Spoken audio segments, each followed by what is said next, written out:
Underdog Fantasy is the fastest-growing fantasy app and easiest place to play fantasy sports. Just jump on UnderdogFantasy.com or download the app, draft your team, and that's it. And if drafts aren't your thing, they also have a pick'em game where you can win 20 times your money in a single night. Use promo code RADIO, and Underdog will double your first deposit when you sign up with up to $100 in bonus cash. Deposit $100, get $100 free. That's promo code RADIO. Terms and conditions apply.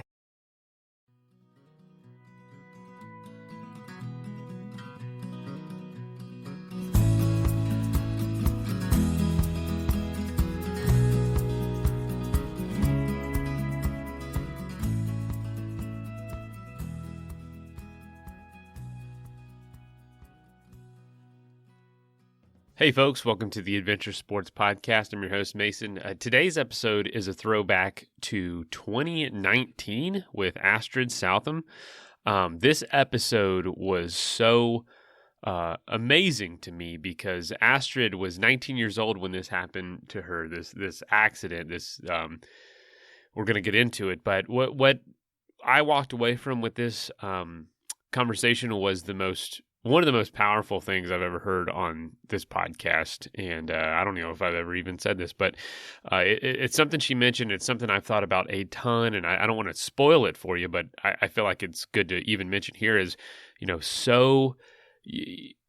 with an injury, it can be so detrimental to our identity as adventure athletes. I know I've dealt with that with my knees. I used to be able to jump really high and dunk on people. I used to love to play basketball and dunk a lot. And now I can't do that at all. And it's just taken, that was probably 4 years ago now. And that's taken definitely some readjusting and it's been wild. And that's something small, it's nothing like what Astrid's gone through. It's nothing like what a ton of y'all have gone through, but it happens to so many of us. And you might feel really alone when you're going through it. But something she said that was so powerful was, I want to get to the point where I'm glad it happened. I'm not just okay with it happening, this injury or this redirection in life, but I'm actually glad it happened. And she was inspired by someone that she saw who was also injured. That wasn't her thought originally. That was someone told her that, and then she told me. And I've heard that principle so many places since then. People who have had something, and maybe they're not there yet, but I've heard it over and over and over that I'm actually glad that this thing happened to me and was a redirection. Heck, the interview I had yesterday was literally an injury. I'm going to talk about this soon, but the episode I interviewed yesterday will be out in probably a month or 6 weeks or so. The woman I was talking to said she got an injury, a shoulder injury, and that led to her entirely new career that she's been doing the last 15, almost 20 years now, which is amazing. So I just love that principle. I think it's important for folks who are constantly putting themselves in positions of potentially getting injured or potentially doing things that not considered dangerous necessarily, all these things. Some of them are, these adventure sports, but not all. But potentially, having changes to your body that you can't control. That might cause you to not have the abilities that you used to have, or just different abilities. I know now that I don't play basketball, I lean a lot more into cycling or a lot more into slowing down and enjoying things at a slower pace, or just discovering all new sports together that don't give me the same troubles that a certain other sport does. So we get into all that in this conversation, and I really enjoyed it. So let's go ahead and jump in.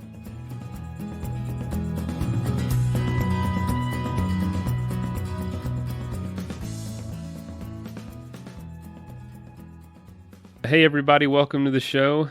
Today we have Astrid Southam. Astrid, welcome to the show. Thanks. Yeah, so she's here to talk about, honestly, something that a lot of us are probably going through in one form or another when our body can't do what we want it to do because of an injury, but it's also probably applicable as well for people, just circumstances if they can't. Maybe they love to do something, but maybe a parent needs a lot of care, or maybe they have just responsibility that's not allowing them to get out there, or maybe it's like, both you and I, Astrid, with an injury that's preventing them from doing what they love. So I'm excited to get into it and ask you about it. But first, could you let us know where you're coming from today? Today I'm coming from Oxford in the UK. Oh, cool. Is that where you live and where you're from? That's not where I'm from, but it is where I'm living now. Cool. um, yeah, I'm from Switzerland originally. Oh, awesome. Yeah, that's Yeah. that's fantastic. Wow. So that's a oh, I've been to Oxford once. It was lovely. Would Oh, love to go back. yeah, it's very small, but it is a lovely city. Yeah. So, you were talking about before having an injury pretty young and then having to deal with kind of the aftermath of that. Would you just like to get into it? What kind of sport do you love, and what happened at 19 years old? Before I had this issue, I was a rower for 9 years, and I used to ride horses also. I was a rider for about 13 years, and I did a bit of fencing as well.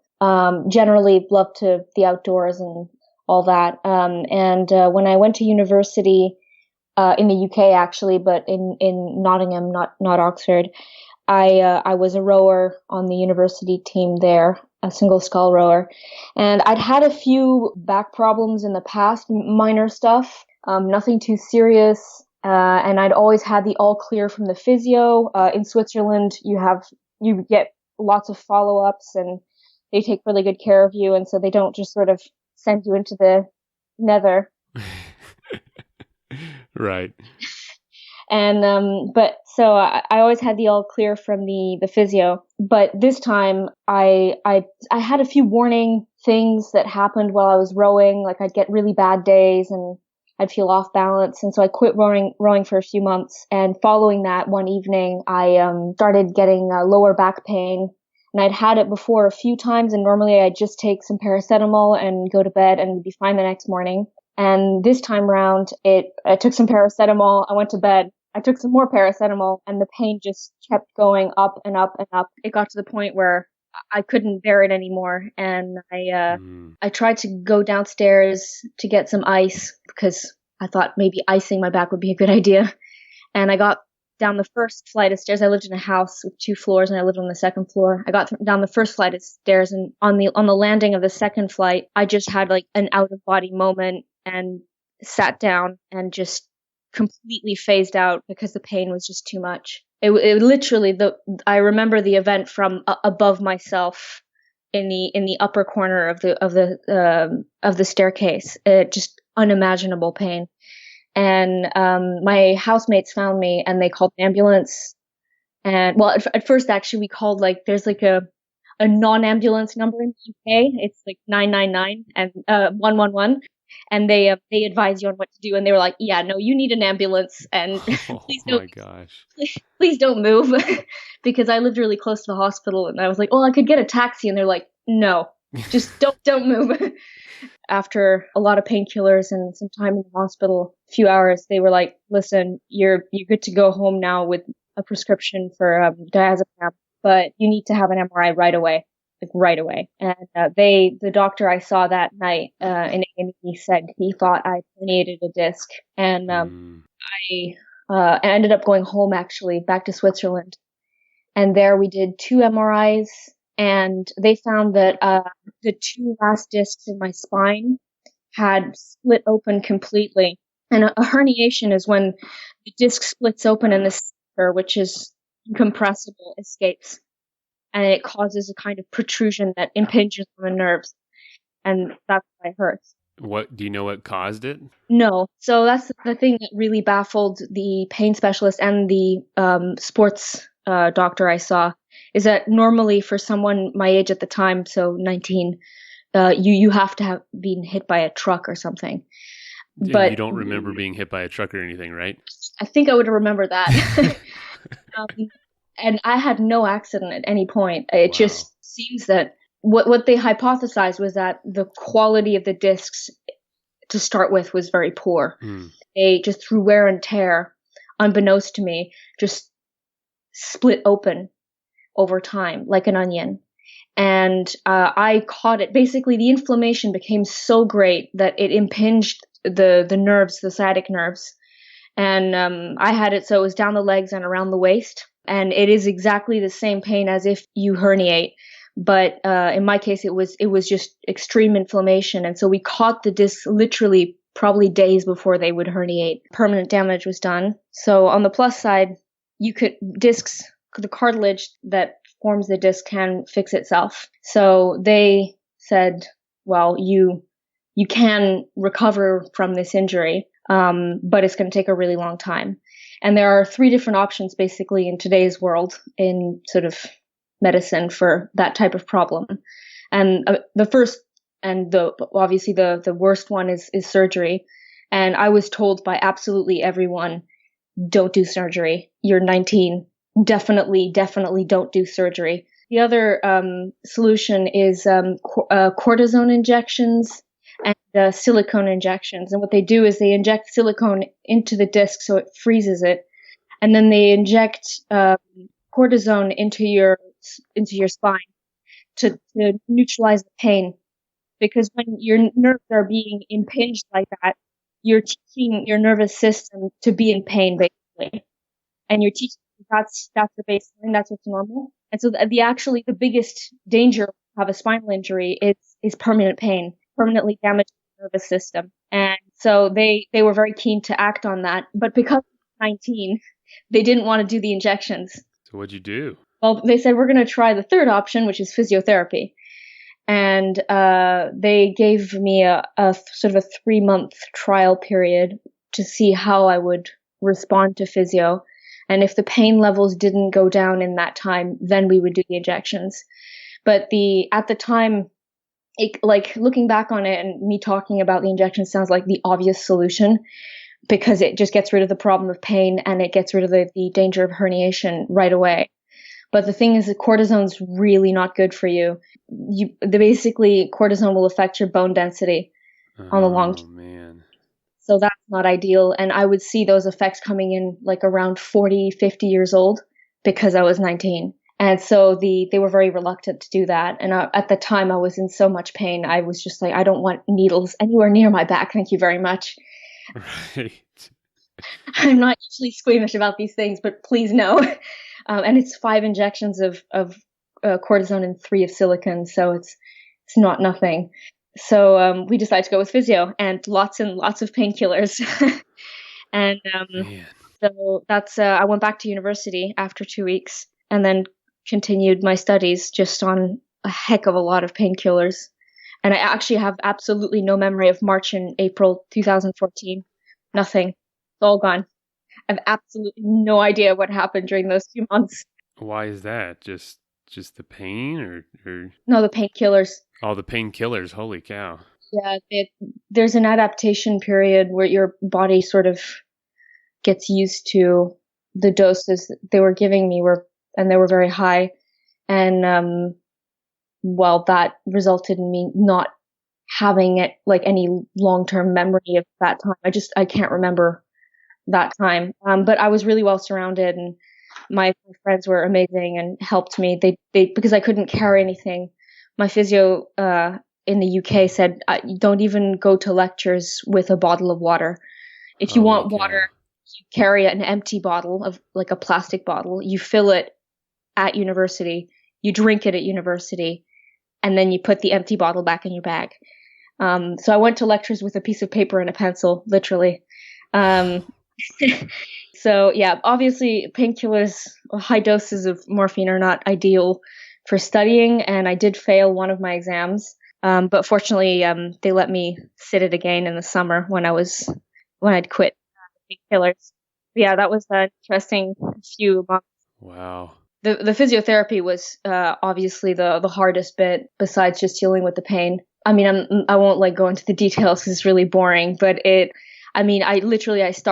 was too weak for the swimming pool. They didn't want to put me in water because when you're in water, you're suspended. And so you can injure yourself further by pulling a muscle. Because if your muscles haven't been in any way atrophied, you can do further damage. Anyway, they put me on a stationary bike and I was allowed to do 5 minutes per day with no resistance. And then I got to stretch for 20 minutes and there were 3 kinds of stretches I could do. That was it. And it was. So you got really good at those 3 stretches. Oh my goodness. And I had no mobility. I could hardly turn my sort of from left to right, and I couldn't bend forward at all. I have no mobility whatsoever. I was extremely stiff, and because of the painkillers and the side effects, I lost a lot of weight really quickly, and I went from being sort of a competitive rower to basically a stick figure because I couldn't eat. The painkillers made me really sick. It was just not pleasant at all. And then the other sort of thing I was looking at was that when I started the physio, my physiotherapist, who's an amazing, amazing woman, said, listen, like, we'll try and get you back as much as possible, but you got to realize that it's going to take like 4 or 5 years, and you might never be pain free, and you probably will never be at 100% again. And so at the time, again, I was really sedated, so I don't think it had the impact on me that it would have had on a sort of fully present. But yeah, it was not like the prettiest picture in the world. I guess what I wanted to share with people is that I had a really negative prognosis, and I mean, I wasn't going to die, and I probably wasn't going to end up in a wheelchair if everything went well, but it was just not great news for a 19-year-old to hear. Yeah. So what was your mindset during that time? It was a mixture of like lots of different feelings. Part of me was just really clinical, and I just got to get out of here. I've got to get out of this situation, and I just have to do whatever is necessary to get out of here. Because the pain is a really good incentive to get better. It sucks so much. Wow.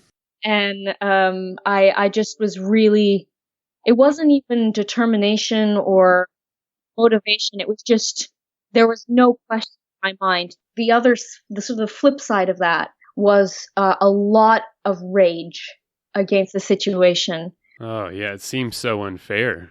I mean, just totally unfair.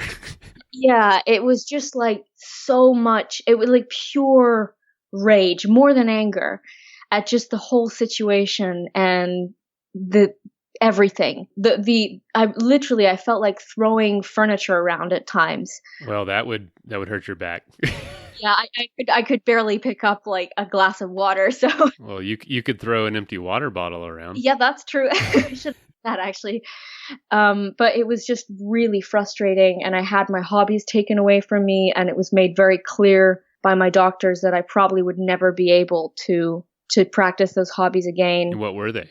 Rowing, riding, any sport really involving running, or any impact sport. And my physio was like, just running is literally the worst thing you could do right now besides jumping off a tall building. It's literally the worst thing.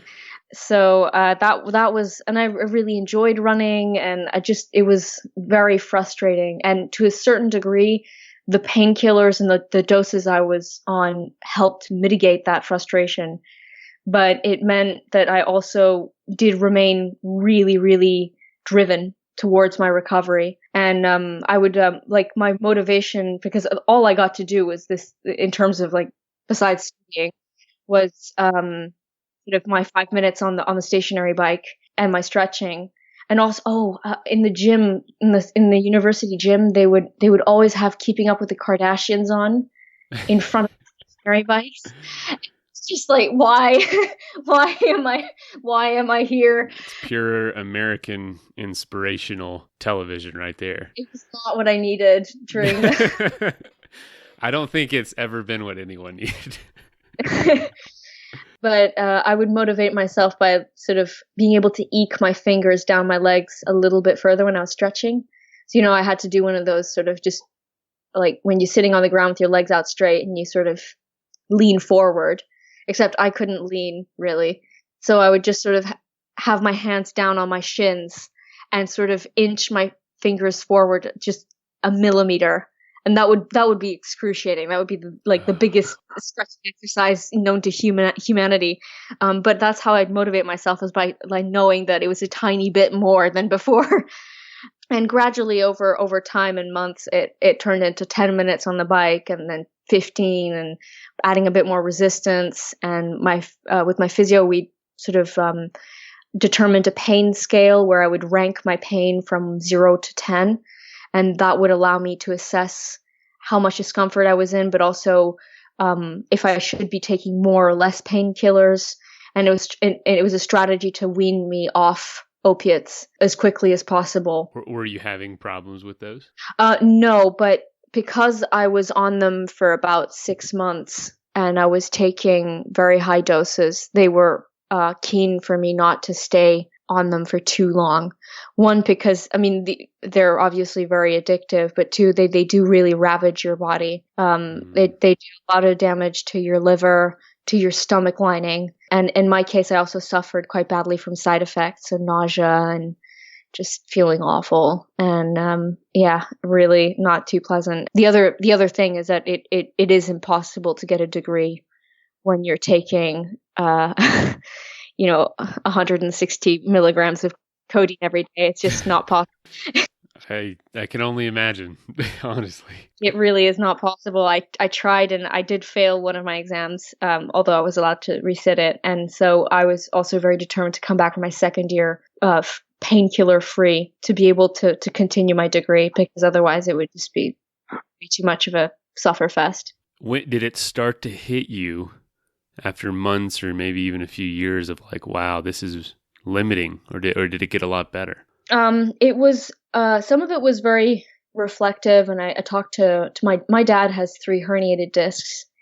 And so he really was really helpful to me in terms of maintaining sort of a balanced point of view on the situation. And dad's someone who is really outdoorsy, and he sort of loves sports, and he has been really limited by his injury, and has been for many years. So it was somewhat genetic then. Well, it's not like a genetic deformation or predisposition, but what the doctors reckoned is that I might have my spine might be shaped the same way as him, and that might make us predisposed to that type of injury. So there's no way of proving this, obviously, but that was the hypothesis, because it's a bit of a weird coincidence. Dad's herniated L2, L3, L4, and I've really screwed up L5, S1, and L4, L5. So it's like the lower back. So probably the curvature of our spine or something. Yeah. Well, that's what they thought anyway. Let's take a quick message break and hear from the folks that help make this show possible.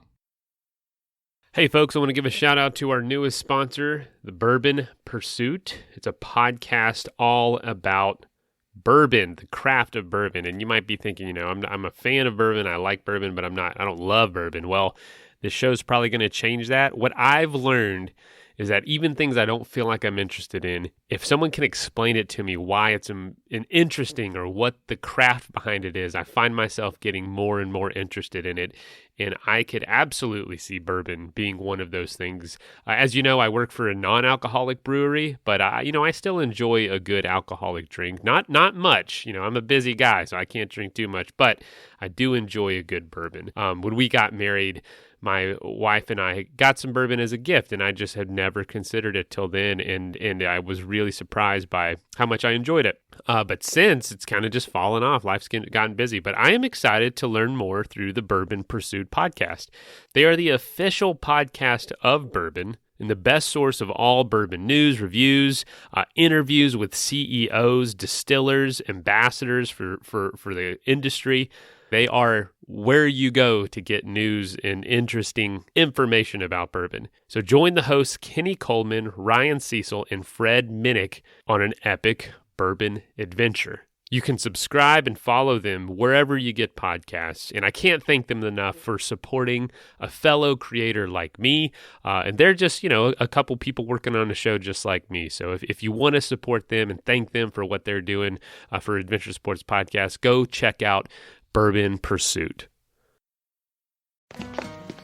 It's Tango Day, everybody. Follow after me and step and back and slide and dip. That's tango. Why is Ice-T leading our tango class? It's probably the Honey Nut Cheerios. He found out they can help lower cholesterol. Now he's having fun taking care of his heart in all sorts of new ways. Let's see those hips move, people. Learn more by picking up a box of Cheerios and check out our Pour Your Heart Into It audio workouts with Ice-T and Buzz to get your heart pumping. That is plenty of that for now. Let's get back into the episode. Yeah, my dad and I have the same problems with our knees, and I often talk to him about it because it's just now starting to develop for me and limit me. And so I love hearing from people like you that are still doing awesome things and have adapted and not looking at it so negatively, like, it's tempting to. And I'll talk to my dad, and dads just have really good perspective. He'll be like, "Oh, son, just here's what you do. You just do this and this, and then you just kind of tough it out a little bit, and you'll have a great life." And I'm like, "Yeah, you've really been an awesome dad despite all those limitations. I never noticed as a kid, and so I don't need to go into my parenthood with our young child and think that I'm going to be so limited to do so much," when I didn't feel that way with my father, who was in the same boat, Yeah. And I think for me, there were like 2 or 3 people who are just really important to me. Not that I don't think they were maybe really that aware of how important they were to me, but in my mind, they were just sort of beacons where I was like, I can do it. If they can do it, I can do it. And Dad was definitely one of those people. And then I had a friend, I have a friend, and I met at university, Alex, and she is a former Welsh team kayaker, the competitive kayaker, and she has had 3 different surgeries on her spine. They put plates in to support her back to avoid her spine collapsing. Wow. And we're talking like really, really major spinal surgery. And just, I can't even imagine what it must be. I at least stayed off the operating table, and she's been on it 3 times. And the first day I got back home after being hospitalized for the first time, I was really zoned out. They gave me a lot of diazepam to get through the first few days. I couldn't move. And she came to see me in my accommodation at university, and she brought me a lemon muffin. And just that gesture, the lemon muffin, and it meant the world to me because I knew that she knew what I was going through, and she'd experienced it. It's not just the physical pain, which is really there's no vocabulary for it. It was also the psychological fear of just my back is broken. That's just so isolating and lonely. And she really was just in that moment, she was really instrumental to me sort of coming back and being like, it's okay. Alex has done it. She's done it with much worse. And so it should be possible for me to come back. Wow. Yeah, that was really helpful. And then the third person was actually about a year after. So my spine collapsed. My physiotherapist, I was talking to my physiotherapist about my struggles with sort of mobility and also stiffness. I was really stiff. I was having trouble sort of moving around just because I was so tight. And she said, well, why don't you try Pilates? It's really good for strengthening your deep core, which is something you need to do because your spine's never going to be good. So you need to strengthen the deep core muscles so they support your spine and do the job that your discs are not doing. And at first I was a bit skeptical. I didn't think much of yoga and all that kind of stuff. And I tried it once and I didn't really like it. But I still went to those Pilates classes, and the teacher there, I went to speak to her at the beginning to explain that I was injured and I couldn't do everything she'd be teaching. And she was like, nah, no problem at all. I've actually had a back injury, and I'll just let you know what I should do. I'll just tell you, and that way you don't have to worry about it at all. And I was like, oh wow, okay, this is great.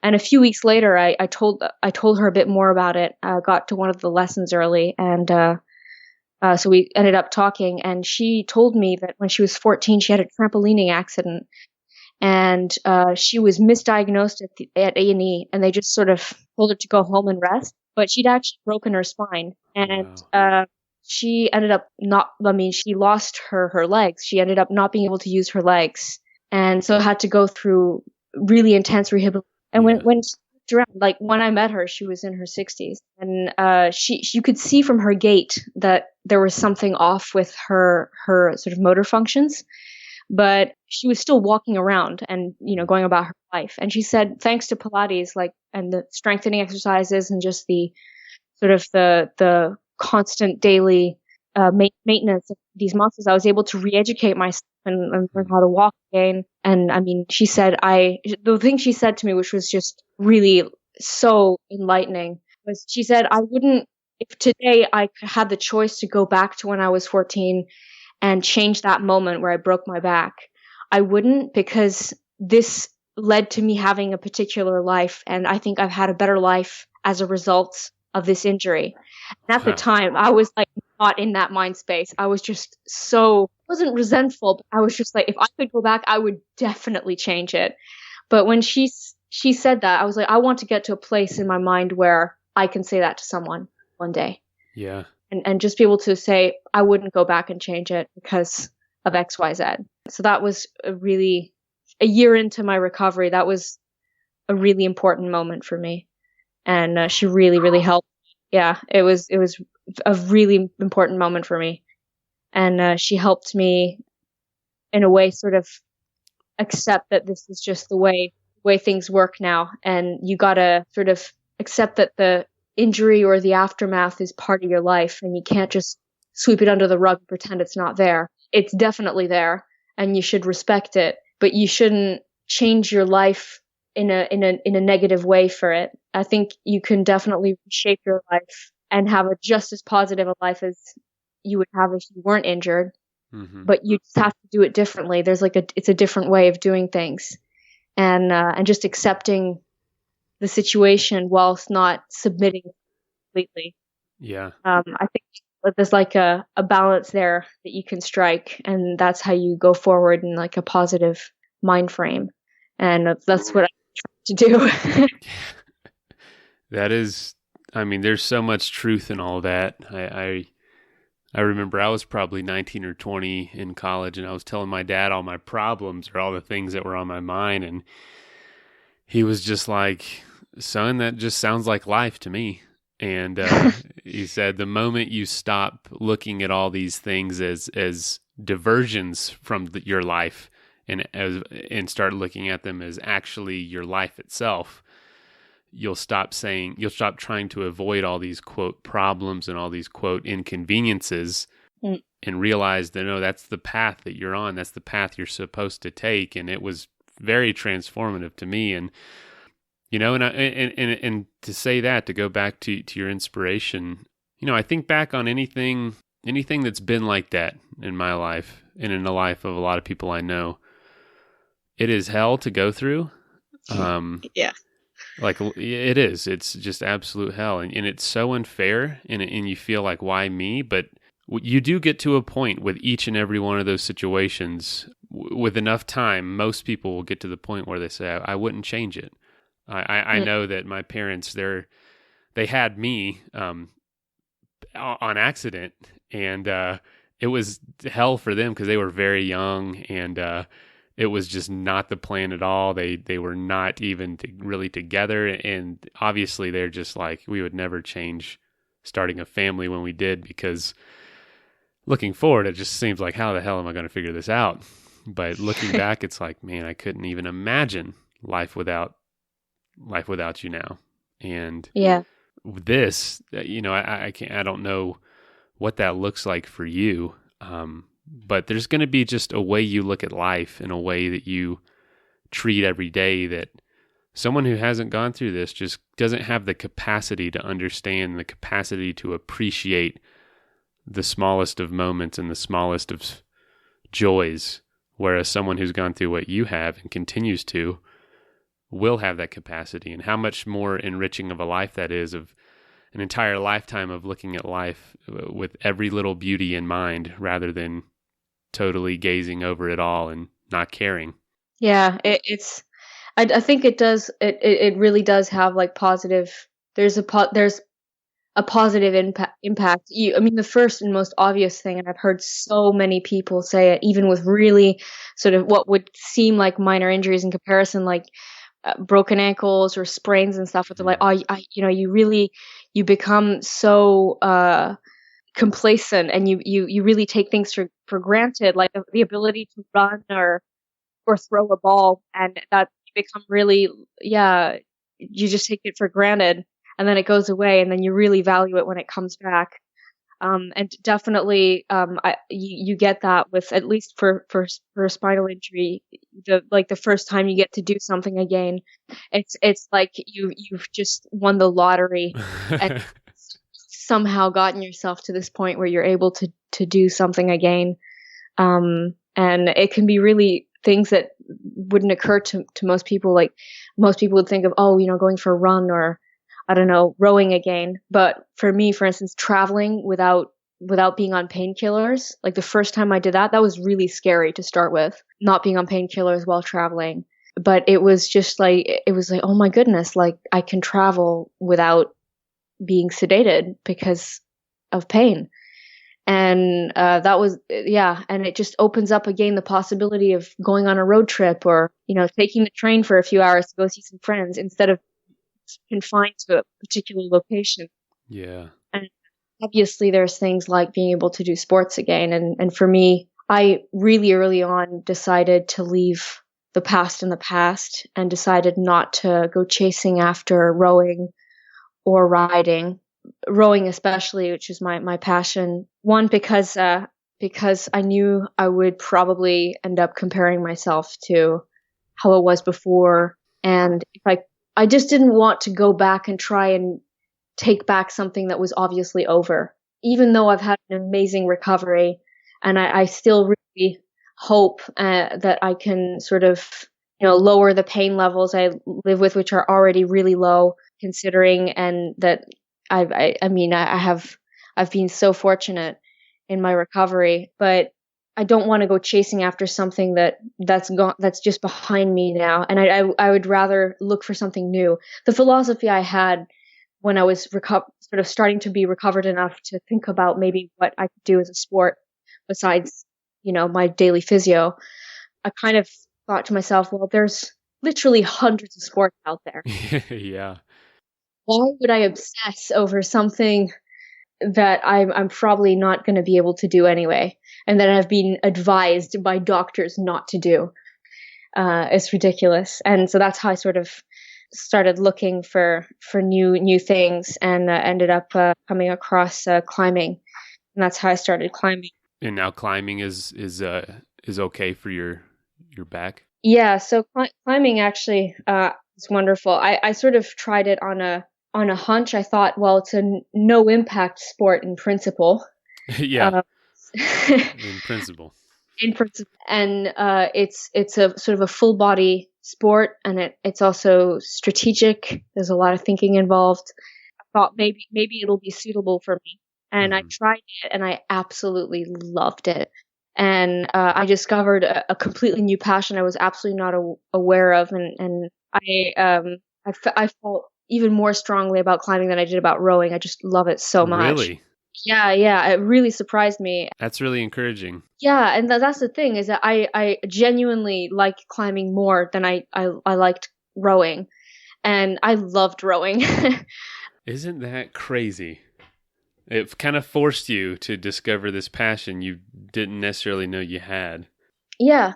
And I didn't even know it was like a thing, really. I mean, I was sort of vaguely aware of it but it was really, I didn't really know anything about it. And so I started climbing, and I actually, at the time, I was doing a year abroad. I was living in Hong Kong, and there you need like a license to be able to climb with ropes. So to lead, you need a license, and it's quite expensive. And so I didn't want to spend the money on the course, so I decided to go bouldering instead, and that's how I got into bouldering. And what bouldering did as well was to give me back confidence in my body, because even though I was sort of 3 years down the line from my back breaking, I still lived very much in fear. And anything that jolted me or sort of put stress on my back would sort of cripple me with fear. I was so afraid of getting set back. I remember very vividly the first time I fell bouldering, because I was adamant that I couldn't fall. I would down climb everything. I wouldn't try any dynamic moves, nothing. I fell once. I slipped, and I just was absolutely bricking it when I hit the ground. And then I just sat up, and I was like, well, actually, I'm fine. So why is that okay for your back then? Well, the thing is that if you know how to fall, you're not falling sort of it's not a direct impact to the sort of center of your spine, if that makes any sense. Yes. Like Yeah. falling, sort of basically take a martial arts fall. And the other thing is that at that point, I'd been doing Pilates every day for a year. When I started Pilates, I quickly realized that whenever I did it, it made me feel less pain because my muscles were less tight. And so I got into the habit of doing it every day. And then I got into the habit of doing it every morning before starting my day. So I'd wake up early and do 45 minutes of Pilates, and then I'd start my day. And I still do that to this day. Wow. It's warming up in the morning. It's exactly like warming up before playing like a game of football, except I warm up for the day, so I can sit in a chair without being in pain, and I can go about my life without being in too much pain. And also, what that's done is that it's built and maintained deep core muscles that support my spine. The other thing that it's done is it's really made me flexible. I used to be so stiff, and I never had any flexibility, especially not in my legs as a rower. Since starting that, like I end my session with stretches, and it's made me a lot more mobile, a lot more flexible. When I started climbing, I had already reached a really good baseline of flexibility and core strength. And that's basically what enabled me to both to climb and also to sustain fall without endangering myself at all. And the thing with the discs in my spine is that the cartilage does fix itself. And so once the cartilage is sort of has sort of rebuilt itself, the disc in principle is intact, and there's no risk of herniation unless you split it again.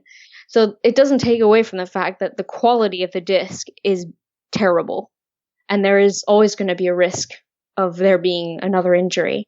But it does mean that I could hit the ground and I would be completely fine because the initial damage is not there. So what climbing did was, one, show me that I could take more punishment than I thought I could and be completely fine, and that I could be a little bit bolder and keep going, because I didn't cripple myself permanently by taking a 2-meter fall from a bouldering wall. And it did take a long time for me to then be able to do dynamic moves and really climb harder. That took time because you have to just rebuild confidence. And although self-confidence, like confidence in your body, confidence that you're going to be okay is really difficult to rebuild. It does come back. Fear of pain. That's something that I still struggle with less and less over the years, but I've had a couple of occasions where I've hurt myself and it's felt painful, and or it's triggered a sciatic sort of event, and that really cripples me with fear. It's like a kind of a panic of just frenzied thoughts and just hysteria.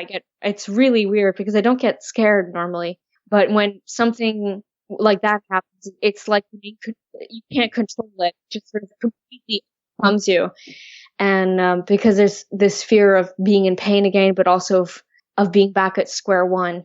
Over time, I've managed to sort of mitigate that a bit more and have like rational thought patterns to try and not completely lose it. Just once I fell and I hurt myself, and I was like, it's okay.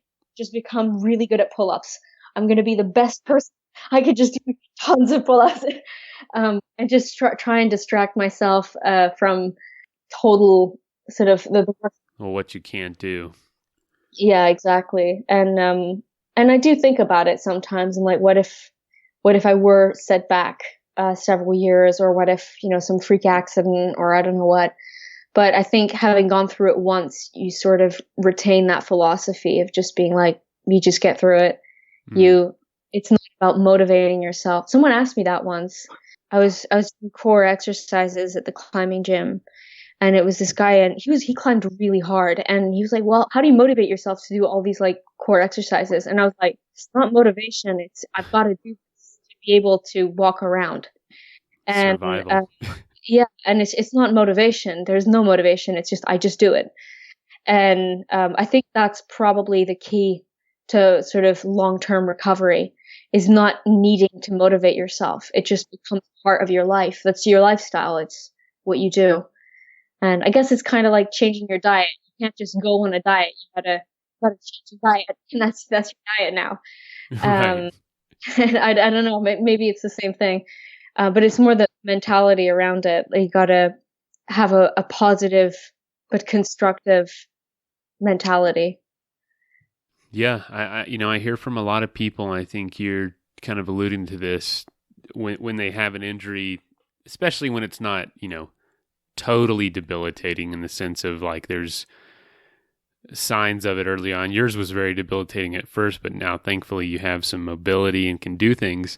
People say that kind of whips you into shape to take care of yourself much more diligently than you would have before. Because before, I'm a victim of this. I just kind of relied on my youth to just get me through anything. I would just pound my body into the ground, not take care of it, not stretch, not take care of my diet or really pay attention to anything, because my body just kept going. It just wouldn't stop. And then now it does. And I'm like, wow, I really need to totally revamp my lifestyle, my diet, my practices, how I manage my self-care every day. And honestly, I'm a lot better person and in a lot better health because of that now. You probably would have never been so diligent without something like this kind of looming over you to say, take care of yourself. Yeah, definitely not. I was terrible as well. I would do sort of do stretches and sort of do strength and conditioning ish, but I was never very diligent about it. And like what you're saying about youth is so true. And I saw it also with my peers in sports, just people who pound themselves into the ground and without really realizing the long-term effects of what that's going to have. Yeah. Like, you can't just constantly smash your knees or your back or your shoulders and expect to get away scot-free. Like, that's definitely changed the way I think about it. And it's like also when I go climbing, for example, like I need 20 minutes to warm up. I can't just jump on the wall. My body just doesn't do that. Yeah. So it was a running joke always with my friends that like, I mean, in reality, my body's like 65. It's just, I'm not really in my 20s. I'm just an old person masquerading. You just gotta have a healthy amount of respect for that. I think I don't think it should stop anybody if they're doing it in the right way and they're doing it safely. I definitely don't think people should just jump back on the horse right after an injury and just be like, I'll be fine. But if you're following the steps of physiotherapy and recovery and you're able to do it, but you need to warm up for 20 minutes, then warm up for 20 minutes. That's just the way it is. And I guess that's just, it's sort of hard to accept maybe when you're younger. Yeah, well, we're not patient when we're young, No. Yeah, definitely not. Yeah, and I think also when we're young and we haven't really experienced all of life, we also sort of neglect the effects of certain things, and maybe we don't appreciate what it's like to not have that kind of dynamic ability to bounce back from anything. And I was talking to a kid at the climbing wall. He must be like 16 or 17.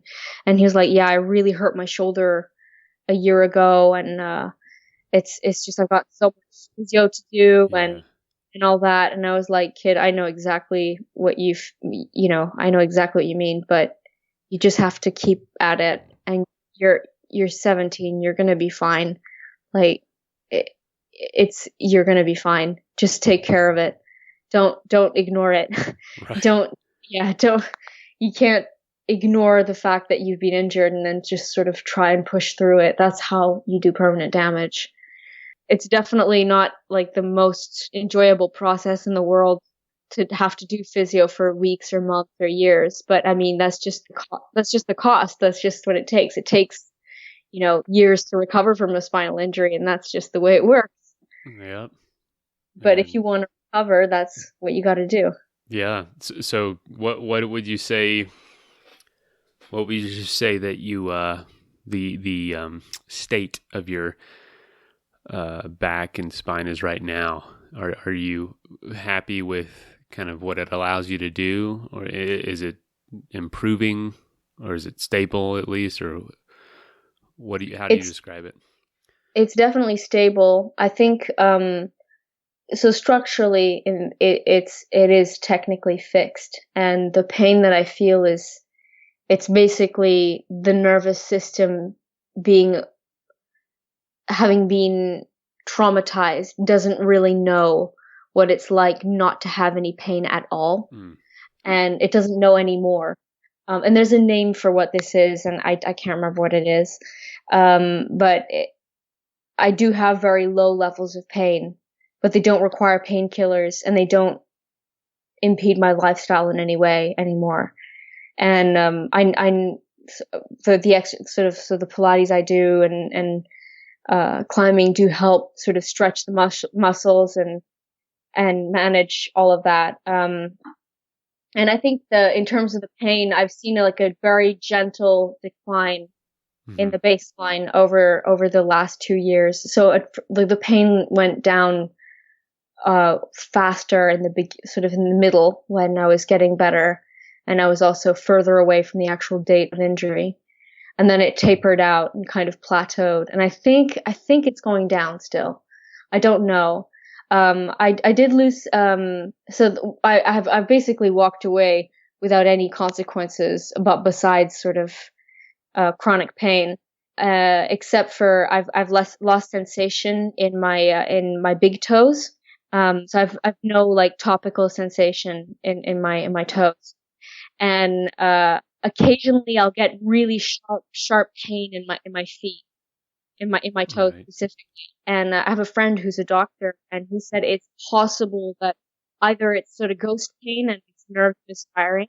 In recent sort of years, there's been research that has shown that sometimes over time the neurons that form the nerves can sort of build new pathways again, and you can regain some sensation. And so the appearance of this pain in my feet has made me think maybe there's still stuff going on in my body that I'm not actively aware of, and it is getting better still. Yeah. At least that's what I hope. But it's definitely I think that I've come back a lot further than I thought I would, because I was told I would never run again, and I have run. I'm virtually pain free, and I mean it was really on the prognosis was so negative, and just it was I guess they were trying to keep they were trying to let me know that this was a very serious thing that had happened, that I should expect things to get better too quickly. But I also think that because I adhered so strictly to the physio exercises and to the Pilates, and I put so much effort daily into recovery, it did have a better outcome than was expected. Certainly, they were surprised by how well I was doing and how well I was sort of coming back from all this. And I certainly never thought I would be able to run again. I mean, really have an active lifestyle again.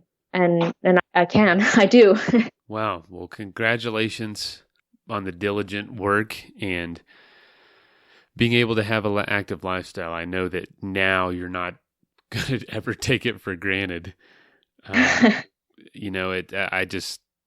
don't know. I just didn't know this world existed even just a few years ago. So, when you're thrown into this world, it's almost like when, life just happens, you realize lots of other people are going through it, and you just didn't know that it was even happening because it just was so off your radar. Yeah. But now it's very encouraging. Sorry, my dog is sleeping at my feet and she dreams. She's whimpering in her sleep, but hopefully you don't hear that. But no, I didn't. No, it's cute. It's cute. But if you hear a little chirping like a bird, it's her.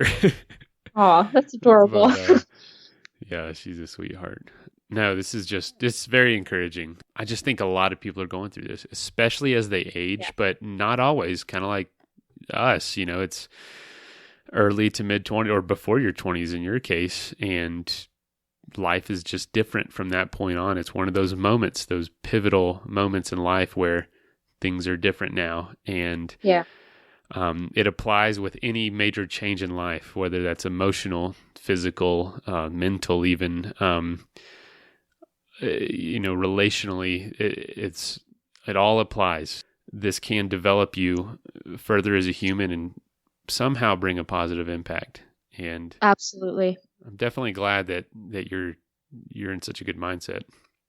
Yeah, and like if I think back to what my Pilates instructor said to me today, I don't think I would go back and change it. I definitely don't ever want to experience anything near it ever again. But I don't think I would go back and change it because I've discovered so much. And like it's exactly what you were saying earlier. You just realize that you actually do have to take care of yourself. And it doesn't mean you have to sort of, eat nothing but organic food every single day of your life. It's more about just being mindful about yourself and taking care. Taking care, enjoying life, but having things with balance, having a balance. Exactly.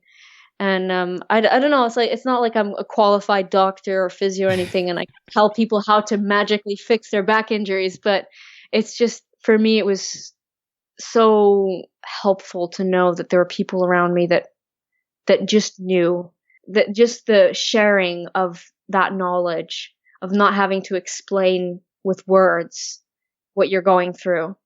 And just knowing that out there's someone you can reach out to and they'll just be like, yeah, man, I know. And that they know that's there's a lot to be said for that. Yeah. You're never alone whatever you're going through.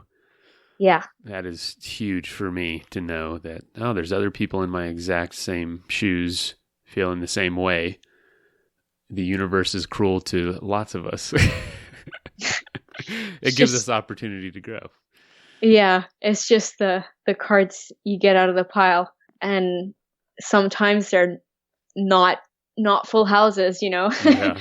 It's just sometimes you've got unpleasant times, and you just get through it and hope that they don't come back again. Yeah, and or if they we do, live in an age that your story's possible because 200 years ago it would have been a very different story. Yeah. And even 20 years ago, I almost certainly would have been operated on. And the success rates of those types of operations are not good. Oh, and for herniated discs, like 20 years ago, or 10, 20 years ago, they would just take the discs out and put basically plastic ones in.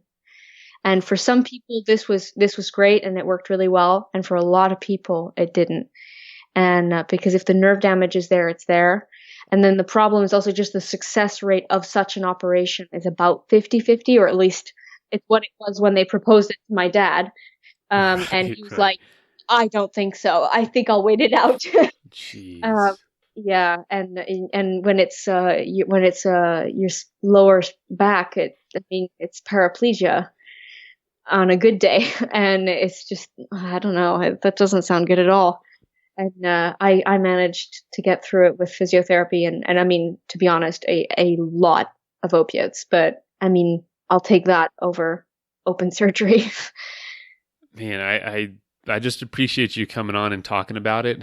And no one on this show has ever qualified, hardly ever, to they don't have degrees in what we're talking about in their adventures. I certainly don't have any sort of communications qualifications or podcasting anything. It's just a microphone and a laptop. So, it's there's the common wisdom that's shared with everyone that we all just kind of feed off of each other and understand each other. But, nothing you've said is a prescription or anything. So everything you've said has been positive and just wonderful for people to hear who are going through something like this. So thank you. Thanks.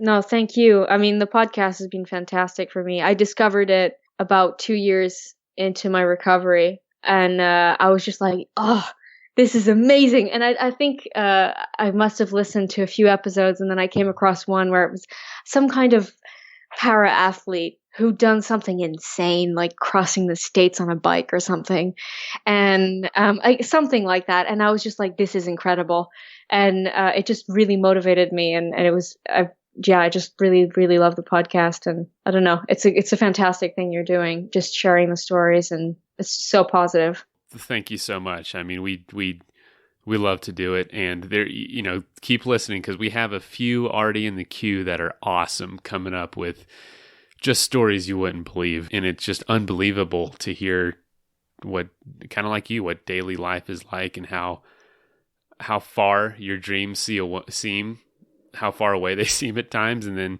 you work your way back to them in a new and unique and different way, of course, but it's not the end of the world. No, and I think important. that's the important message, is that it may seem like the end of the road when you've had this injury and things are horrible, and it's easy to look at people who are years down the line and be like, well, they're out of it now. But I mean, the road is really long, and it's important to just plod along it, I think, and not stop. Just keep going. You just got to keep going. That's all you can do. You cannot stop. Even if it's slow, you just got to be Even content. if it's slow, I was slow. Yeah. But look where, Kurt, he used to host the show a lot. You probably listen to him a lot. He always tells me something, because we're good friends. He's always says, 15 minutes a day can move mountains. And I'm like, 15 minutes is nothing each day. But if I did something once every day for 15 minutes, you can change the world with 15 minutes a day. You can change your world. That's so true. That's a really good sort of mantra to have. Yeah, I think, it was because we were tackling some big project with the show, and he's just like, I don't have much time, but I can devote 15 minutes. And honestly, the momentum of just all kinds of things you can imagine have been built on those small increments day after day. Yeah. I mean, your 20-minute stretches, that's 20 minutes, but still, it's not very much time. But it's 20 minutes, and it allows me to walk around. That's unreal. But it's 20 minutes every day for years. Yeah. But it's just got to become part of your day. It's like, you have a cup of coffee. I have tea in the morning, but I do my stretches as well. It's like I have tea, I do my stretches, I get going. Yeah. It's just part of life. That is fantastic. Well, Astrid, I am about to run out of time. Thank you so much for taking the time to talk. Well, thank you for letting me. Yeah, and have a great day and keep up the great work. Thank you. You too. All right. See ya. See you. All right. Bye. Bye. First of all, thank you so much for listening. It means the world to us that you choose to listen to the show. If you'd like to help us further, you can leave a review on iTunes, share us with your friends, your family. It goes a long way to growing the show. You can also support us financially through patreon.com/adventuresportspodcast. Link is in the show notes. And also, if you have an idea of who could be a good guest for the show, we're always looking for people to tell their story about the outdoors or adventure. So if you know someone, please reach out. Email us at info@adventuresportspodcast.com. And until then, get out there and have some fun.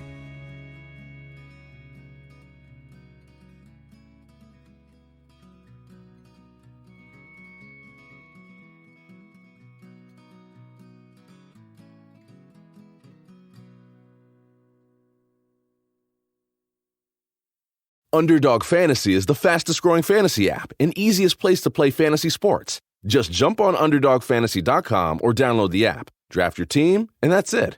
And if drafts aren't your thing, they also have a pick'em game where you can win 20 times your money in a single night. Use promo code RADIO, and Underdog will double your first deposit when you sign up with up to $100 in bonus cash. Deposit $100, get $100 free. That's promo code RADIO. Terms and conditions apply.